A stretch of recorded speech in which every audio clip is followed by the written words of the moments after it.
Okay, here's the spell.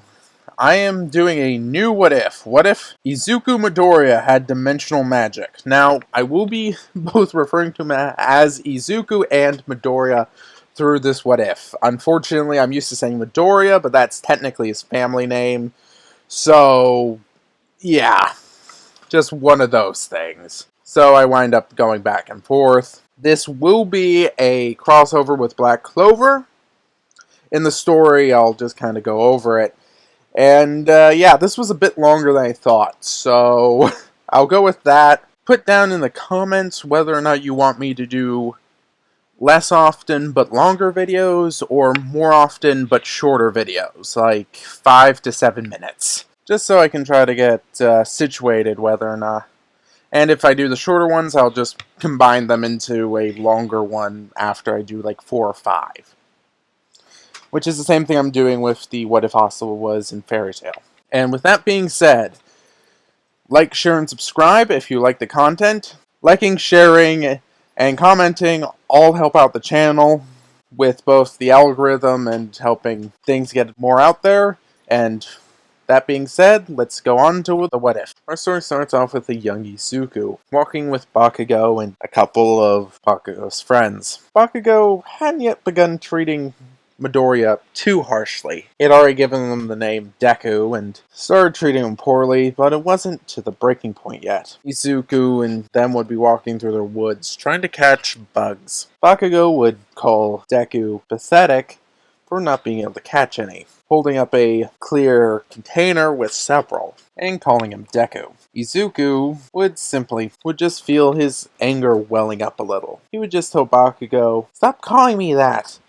I don't want to play with you anymore." And he would storm off, Bakugo being surprised at the outburst. Bakugo would mildly think of the consequences of his actions, but he would go back to collecting bugs, as his lackeys praised him for how many he caught, as they continued their waltz through the forest. Well, Izuku would begin walking through the forest. He intended on going home, but he had made a mistake while walking. He'd wound up walking in the wrong direction and got lost. At that point, he began to cry, being a 6-year-old child, just realizing that he had no idea where he was going. He had started to wish he had just stuck with Bakugo and his friends. A few hours would pass with Izuku, not remembering the proper instructions when you're lost, would begin trying to retrace his steps, just getting more lost. The sun was starting to go down, and Izuku would begin crying again, realizing that he was gonna have to spend the night, and he had no way to maneuver in the dark. No flashlights, no nothing. At this, he would begin to cry again, feeling scared and not safe. His mother had watched a scary movie. She had thought he had gone to sleep on the couch, but he had remembered enough of it to remember it was scary and it was in the dark. He wound up just finding a tree to hide behind and started crying. He had imagined things in the forest looking at him. This just served to freak him out more. He wanted to go somewhere else, anywhere else, with light or anything. As a rift would begin to form, Izuku would simply look up to see this. It looked a little lighter there. He was questioning what it was, until he heard a bark not too far away. He would be scared, thinking that wild dogs were after him, or some other monster he had thought of, being a 6-year-old child, as he would go through, thinking it could be safe. When he did, he would find himself in a different place. It was a full moon and it was bright, unlike where he came from, where the moon was simply a sliver. He would look around and realize he was still in a dark forest. He could still hear barking in the distance, but he then heard cooing. He looked up to see it was an owl, just looking at him. The owl would fly off, and Izuku would simply start to get concerned. He thought maybe he should go back through, but when he looked back, the portal was closed. He couldn't get back. At this, he would begin to cry. He would walk a little ways to find an interesting structure. He thought it was rock. It was hard and rough, but he found he could go inside of it and it was quite open. He would wind up sleeping under the structure. he wound up crying himself to sleep underneath the structure. When he woke to birds chirping. It would only take him a second to remember where he was. His body was damp with dew. As he looked around to see it was a white-ish structure. He saw light coming from outside of it and he would walk out. After that, he would decide that he has to try to find help. Start walking and notice that there was smoke in the distance. And he had remembered seeing in a movie that smoke meant people. But he would determine that he had to think more before he acted, remarking that he could use the structure he was in now. It looked big enough. He could use that as the point of origin, and he could use that to tell where he was going. He'd remember seeing this in one of a children's programming thing, that you should try to use a defining structure or something else like that to tell where you were when you were out exploring. This was a lesson he had neglected when they're in the woods, when there were no defining things outside of trees. So he would determine this and walk towards the smoke. He would quickly see it was a village. As he would look back to the structure, so he took note of where he was. Then he would notice it was a skull with horns and 3 eyes. He would be shocked that he had spent the night in a giant skull. But this would be little concern considering he was still freaking out about being in a completely new place. He would wind up going to the village after that. He decided after he got to the village, he should probably ask about the giant skull. But when he got to the village, no one seemed to understand him, which just made him start feeling that he had made a horrible mistake, as he just started crying for his mommy. Remember, he is 6 years old, as 2 boys would approach him, one with white hair and one with black. They would ask him if he was okay in their own language. Izuku would simply respond in confusion. He couldn't understand what they were saying, as the black-haired boy, which the other one called Yuno, would go get someone while the white-haired boy kept an eye on him. They would wind up going to get Sister Lily, who would wind up taking Izuku to the Elder. The Elder, after trying to talk to Izuku and realizing that he wasn't speaking the same language, would get a little pendant for him. They would put it over Izuku's head, and Izuku could tell what they were saying, or at least understand the meaning.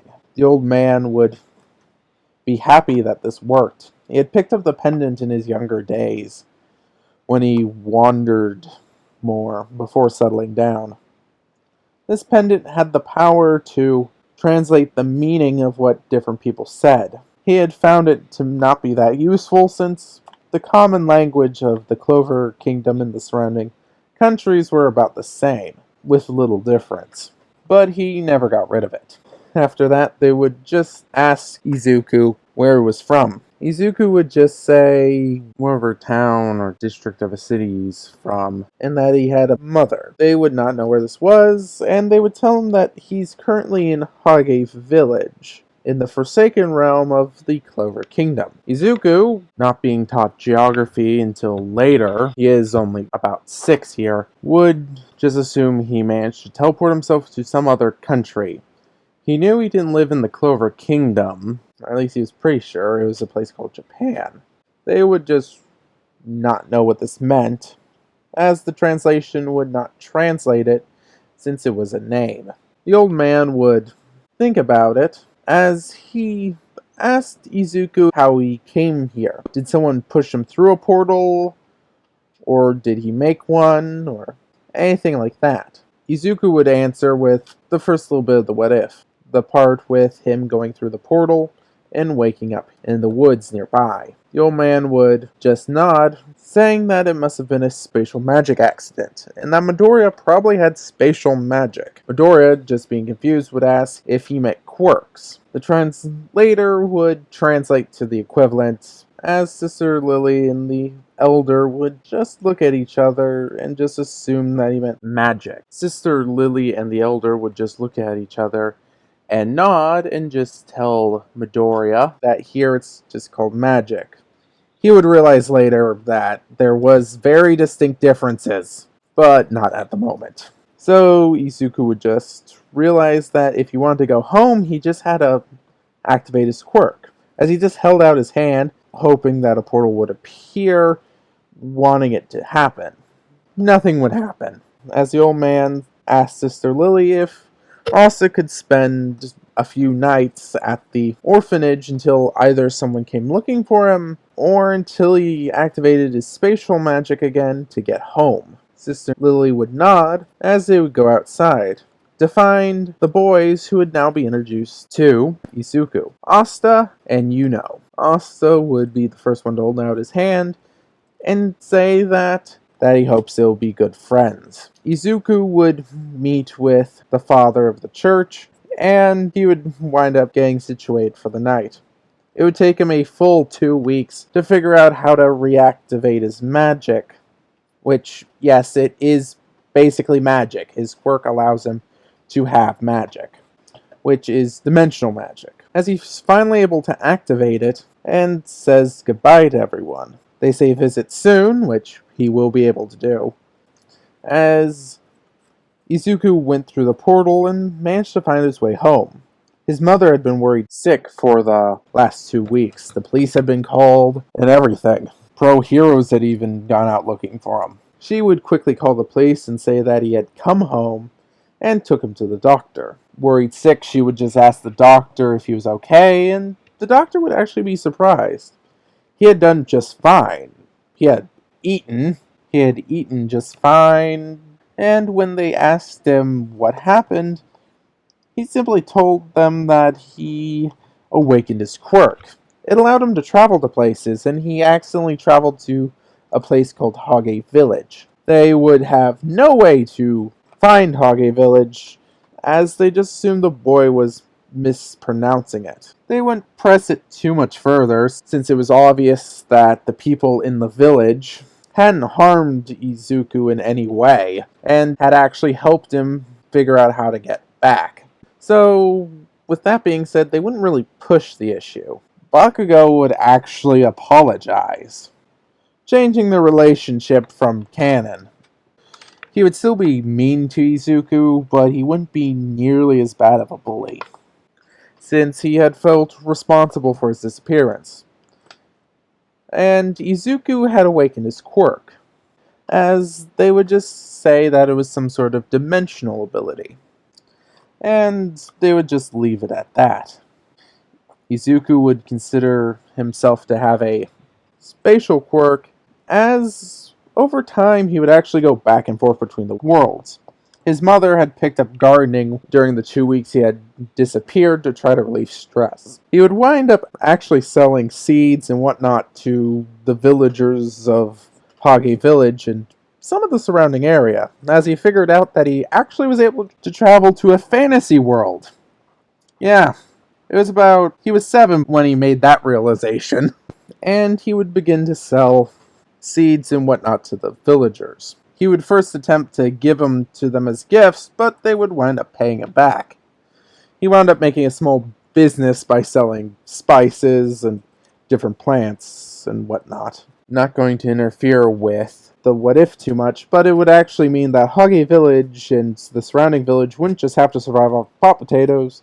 They would have sweet potatoes, tomatoes, different peppers, so on and so forth, which ironically meant that they were actually doing a lot better financially, since they had the ability to sell other goods besides pot potatoes. And they had some plants that not even the royal capital had, which would encourage trade. Just a little thing I thought of, not a big thing to the what if. And his friendship with Asta and Yuno would grow even more, to the point where they were genuinely friends, acting as a trio of brothers, more so than just basic friends. He would also wind up learning the language of the Clover Kingdom, not needing the pendant to tell what they were saying. Alright, that's where I'm going to leave it for this evening. And yeah, this was one big editing project. It went from 23 minutes to 15, and yeah. One thing I do want to throw out there is whether or not you want me to do small videos, like between 5 and 7 minutes, and put them out about weekly, or do you want me to make more of 15 to 20-minute videos, but do it every 2 weeks and do it like that? Either way, I am going to compile them into longer videos once I get like 4 different things. I am also going to return to what if Asta was in Fairy Tale. I'm just going to let that one sit for a couple weeks while I work on this one. Other than that, if you like this video, please like, share, and subscribe. And this is Spellree, signing off. I hope I see you around the channel.